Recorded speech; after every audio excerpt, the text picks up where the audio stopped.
Hello, everybody. This is Dee from Dee's Cute and Crafty, and I am back with 4 fun farmhouse DIYs for you today. Try saying that fast 5 or 6 times. Anyway, I'm so excited to bring these to you, so let's get to crafting. I have one of these long Dollar Tree signs that I'm going to be using left over from Christmas. I have the cow, the chicken, and, well, it's actually a rooster, the rooster and the pig. I have these wood cutouts that I got at Walmart, and I have this really cute fabric that I showed you in a haul probably last week that I got from Dollar Tree. Yes, this is Dollar Tree. I have 6 tumbling tower blocks and my Waverly chalk paint in the color white. So I'm just going to start by removing the twine, taking the staples out, sanding it down. I have been seeing this DIY all over YouTube with the chicken, the cow, the pig, all standing on top of each other, and that is super cute. And I did think about it. It had crossed my mind, and I probably will do it in a later video. But for this one, I wanted something fun and whimsical and something that reflected my personality and put my own spin on it. So I'm going to use these as a template, and I'm just going to trace around each one of them onto this Dollar Tree gnome sign that I have. And then I'm going to cut each one out, and not really out. I'm just going to cut a square. There you go. That's what I'm trying to say. You guys see it. And I just added my own touch to it. I put bacon on the pig. I put milk on the cow. I put farm fresh on the rooster. I thought about putting eggs, but roosters don't really lay eggs. That would have to be a hen. So I put farm fresh on it. And I did that all in pencil. I added my own detail to the cow. I added a little bit of detail to the pig and the rooster as well. And now I'm going over all of that I did in pencil first. I'm going back over it with my Sharpie to darken things up and to give me an outline so that I can then go back and paint them all. So this is what you see me doing here. Thank you so much, everybody, for joining me today for this video. I am so excited and so happy and so blessed to have you here. If you are brand new to the channel, thank you so much for stopping by. I hope you like this video and my content enough to consider subscribing. If you do consider subscribing, don't forget to hit the notification bell as well so you never miss out on another Cute and Crafty DIY with Dee. And for all of my subscribers that have been with me from the beginning, you guys know I think you're absolutely amazing, and I'm glad you're here as well. So I kept doing the little snout for the pig, and I didn't like the circles, and I erased them, and then I put them back, and then I erased them, and then I finally said, you know what, let it go. It's fine. Just let it go. So I had to stop. So after that, I'm just writing in the word bacon. And that is it for that part of it. Now I'm going in and I'm going to start with the cow and I'm going to paint it black and white. These turned out super cute. And this is my favorite. Out of the 4 that I will be showing you today, this is my favorite. As always, I ask you to comment. Let me know down below which one is your favorite out of the 4 DIYs that I am going to present to you today.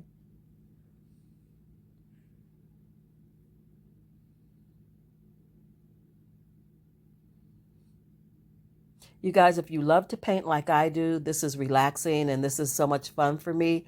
If you don't really get into painting like with the brush and everything, you can use Sharpie markers, or you can use paint markers or paint pens or anything like that that you may have on hand.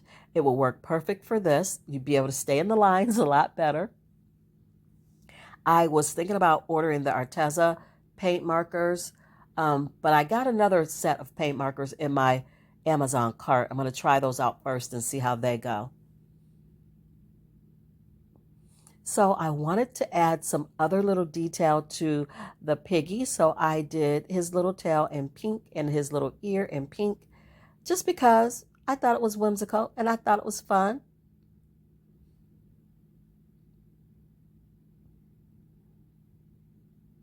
I did his little snout in pink as well. And you know, for that rooster, I had to add some red to it. I started out with red paint. And it was called lipstick red, and it did not look good at all. I just did like one little swipe to see how it came out. And it was it was too bright. It was pinky kind of red. So I just went in with the red Sharpie and I, colored in the plume and the tail of the rooster, and it was perfect. So here you see me going in with this is just a little piece of plastic that came off of a bottle of something that I had, but it was perfect for marking the medallion or the round that I want to use to put on each one of the farm animals. On this fabric, I have a chicken, a cow, a pig, there's a barn, there's some farm fresh eggs, there's a rabbit. So it was perfect for what I wanted to do. So I cut out a round or a medallion for each animal, and I'm going to Mod Podge it to each animal. It just kind of reminded me of when you get really good cuts of beef. I don't know why my mind went here, but they stamp it like the USDA or the Angus. You have that stamp on there if you buy a large like piece of beef, and it just reminded me of that. And I thought, I'm going to put stamps on all these farm animals. So that is what I did. Don't judge me. I thought it was cute. And actually, to me, it is. It is my favorite.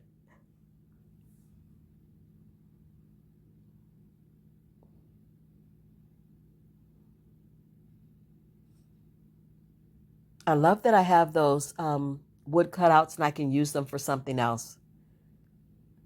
That I just use them as templates here, but I can definitely use them again on something else before I actually use the wood cutout for for a DIY and not use it as a template. So you'll see those again. I'm going to be using those again on something else before I actually use them. I'll be using them as a template again. And who knows, maybe I will do the one where they stack on top of each other. I don't know. Stay tuned so you guys can find out. So, of course, I am going to end up scraping off some of this paper because I want the tumbling tower blocks to stick to the actual MDF so that they don't come off. So I'm scraping off just the bottom part because that's where the tumbling tower blocks are going to go. And then I'm just going to take some brown paper bag or craft paper and cover up those Christmas gnomes because I want the back to be nice and neat. It just bothers me if it's not. So I had to remove these tumbling tower blocks because they were just a smidgen too high. I mean, just a little bit will offset your whole DIY and it won't stand up. So I had to take them off, scrape off the glue, and put them back on, moving them down just a little bit. And now it stands up just fine. So here you see me cutting out my craft paper. It's just a paper bag, really, that I saved from Joann's when they put my flowers or whatever it is I purchased from there. They're using paper bags, brown paper bags, and I love it because I repurpose them. And I'm just going to adhere this brown paper bag to the back with my jumbo glue stick from Dollar Tree after I sand off all the glitter. Doing a little cleanup of that glitter. And now I can get my craft paper attached to the back, make it nice and neat.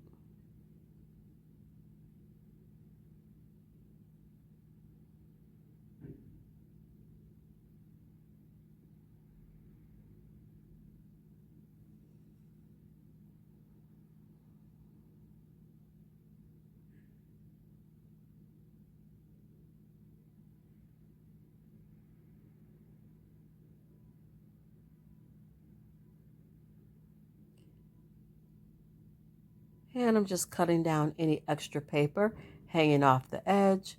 You could also use your sander and sand that off. Either way, it works out fine.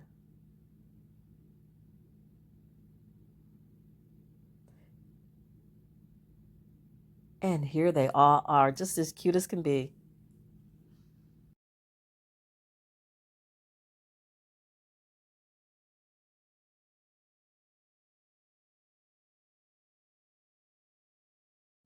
On to DIY number 2. Again, we're going to be using tumbling tower blocks, some beads, a can that I had laying around, some various paints, and some jute cord and some more of that Farmhouse fabric that I picked up at Dollar Tree. This one is really simple and easy, and I'm sure you've seen it before, but I just wanted to do my take on it. So I am doing just a little Farmhouse container made from a can. That's all. Just save your cans. I would have loved to have had a bigger can, and I do have one somewhere. I just don't know where it is. So I ended up using this small soup can, but I had a bigger can in mind for this DIY. But we're going to use what we have. We're going to work with what we got. And I'm starting out by painting the entire can in my Waverly chalk paint in the color ink. I went ahead and heat dried that because I don't like to wait. And now I'm going in with my Hello Hobby chalk paint in the color rock gray. And I'm just putting that all over the can. I just want a muted kind of, I don't know, I just want it to look like stone, and I want it to look old, and I don't know if you can combine those two thoughts together, but I want it to look like stone, and I want it to look old. That's what I'm trying to do. So now I'm going over it with the Waverly chalk paint in the color white.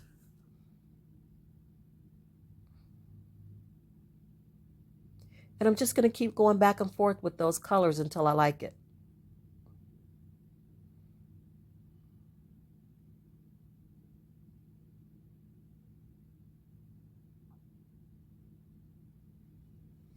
Now that that's all done and it's dried, I'm just going to take the can and make my template for the lid. So just using a piece of thin cardboard to cut out the circle and make the lid. I'm going to paint the top of that with the Hello Hobby rock gray or gray rock paint. Just a very dry brush kind of paint. I don't want a whole lot because that cardboard will absorb that paint. Take forever to dry. It'll start to curl up, and we don't need all that. So we're just going to give it a dry brushing. And I'm also going to take one of my beads and paint it black. I didn't even bother cleaning the brush in between because whatever color comes out from that gray and black mix will be fine. Going to take one of my little tools and poke a hole in the middle of that cardboard and set everything to the side. Now I'm just looking to see where I want to place my piece of fabric.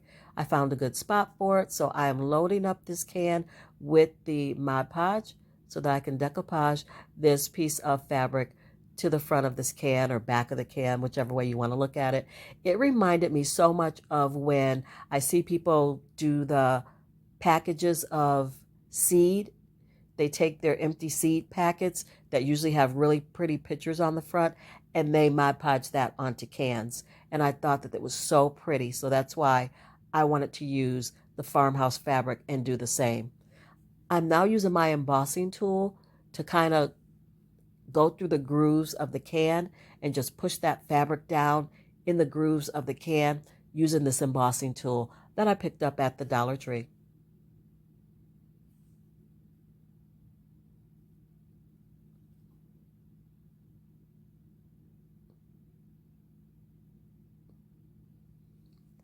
Now I'm adding tumbling tower blocks to the inside of the lid because if I don't put something on it to hold it in place, it'll just slide off. And I don't want it to slide off. So the tumbling tower blocks keeps your lid on when you're just using a really thin piece of cardboard.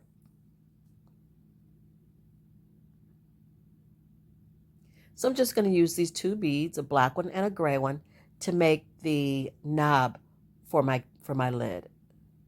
And I have a lot of decorative kind of beads or tall pieces of wooden ornaments or knobs that I could have used, but I really wanted this to be simple and very farmhouse. So I just decided to use two beads.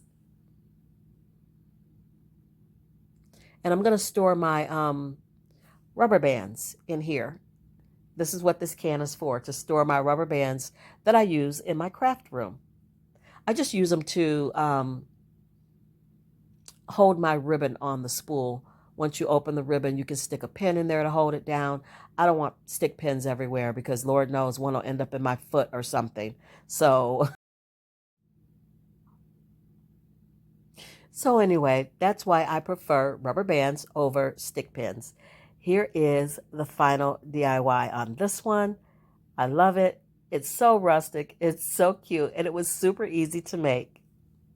I can't wait to try it with like a big can.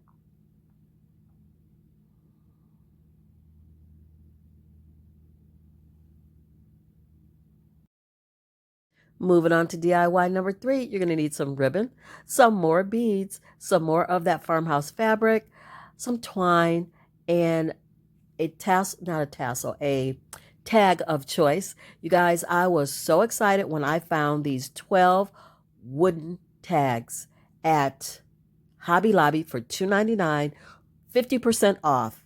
So I paid $1.50 for 12 already painted white wooden tags. Oh my goodness. And they also had them in the natural wood. So I got a pack of those too.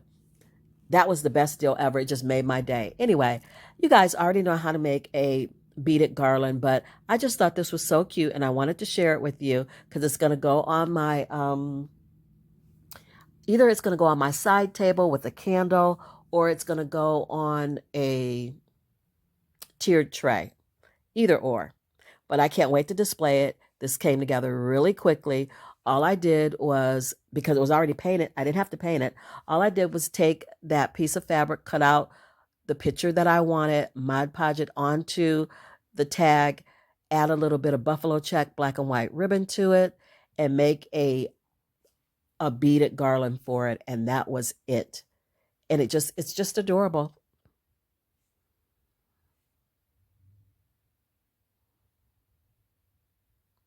You guys, if you don't know, I also have a Facebook page.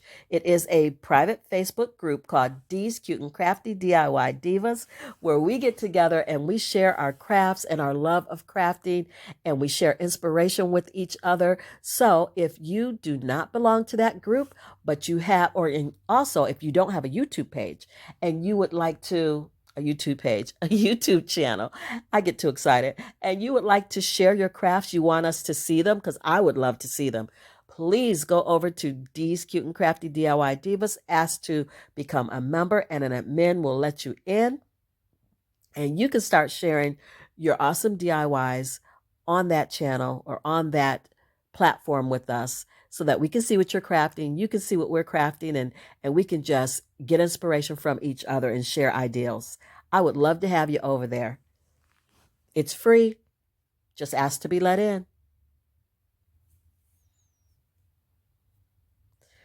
So I've got my jute all beaded and I'm just adding it to my little tag, and then I will put a little tassel made of jute as well on the bottom of that, and this one's done. Again, I know you guys know how to make these, but I just thought I'd share. So cute.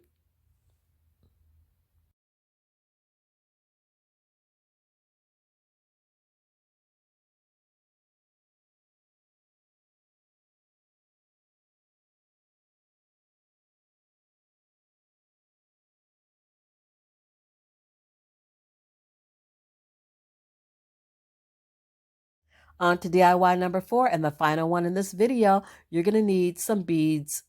I have these big chunky beads. I have some furniture knobs or furniture buttons. I've had these forever. I don't even know where they came from at this point. And I have some of the 15 millimeter half beads from Amazon. I have some fur ribbon left over from Christmas. I have some of my leftover little sunflowers. I have one of the Dollar Tree arrow, it's not a tag, one of the Dollar Tree arrow blank wood pieces. And if you turn it sideways, most of us DIYers use it as a house. But for this, it's going to be a farmhouse gnome. Yep, that's what it's going to be. And I also have some of that buffalo check vinyl from the Dollar Tree that we're going to be using today. I have some jute twine as well. So I'm starting out by cutting off those little corners off of the arrow. I'm scoring it about 4 or 5 times, and then I'm just snapping it off with my wire cutters, trimming it up with my X-Acto knife, and just giving it a good sandy. And I'm just going to trace it out on the vinyl paper and apply it. It's just that simple. This came together really quick, you guys. And he is a nice touch. He is so cute. I love him. So just applying that paper, getting it smoothed down on there. And I'm not worried about going all the way to the bottom of the piece of wood with that paper because I'm just going to put his beard down there. So don't waste the paper. So I have this ribbon. I got this ribbon at Big Lots, either last year or the year before, because I was doing a lot of gnomes at that time. I believe it was the year before. So I went into my Christmas stash and I dug that out so that I could make a beard. And of course, it wasn't thick enough or wide enough, so I had to use 2 pieces of it. And then I just cut a U-shaped notch in the top because, of course, that's where his nose is going to go. So just hot gluing it down to the piece of wood. You're going to see I'm going to get a lot of glue on my hand. It's going to drive me crazy. So I'm going to keep trying to get the glue off my fingers because the glue on my fingers keeps sticking to his beard and it's driving me nuts. I have fur stuck to my hand. So I keep trying to peel it off. So I'm trying to decide which nose I want. And I think I am going to go with, I have the beads sitting there, but I'm going to go with the furniture button because it sits flat on the bottom and it's perfect for this DIY. So I'm just going to get that placed. And I'm adding some more glue to close that beard up. And I have some little scrap pieces of fur. As you can see, I'm just tucking those in to fill it out and make it thicker and close that hole up.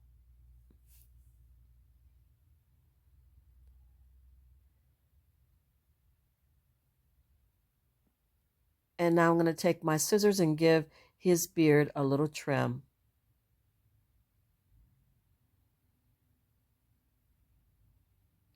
I didn't want it to look perfectly square on the bottom because that would be weird. So I just cut into it, made little nicks or hash marks into it to give it kind of a jagged look to the beard. And now I'm going to take my jute twine and just go around the top of the gnome hat a couple times.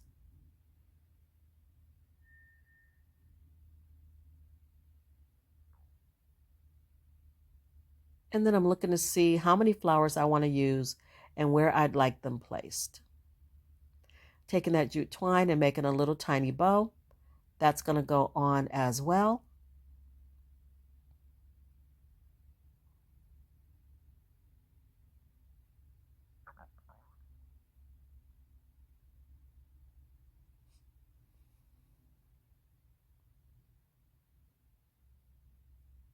This is a project that my granddaughter and I would enjoy doing together because we made sock gnomes together.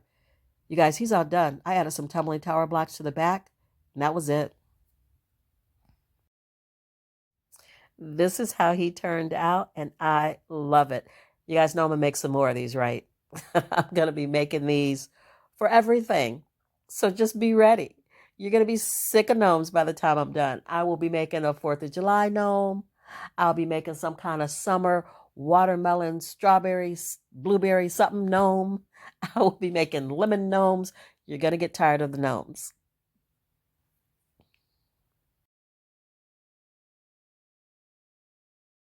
And here's everything all finished, you guys. This is the final reveal. Don't forget to like, share, comment, and subscribe. Let me know how you feel about these DIYs.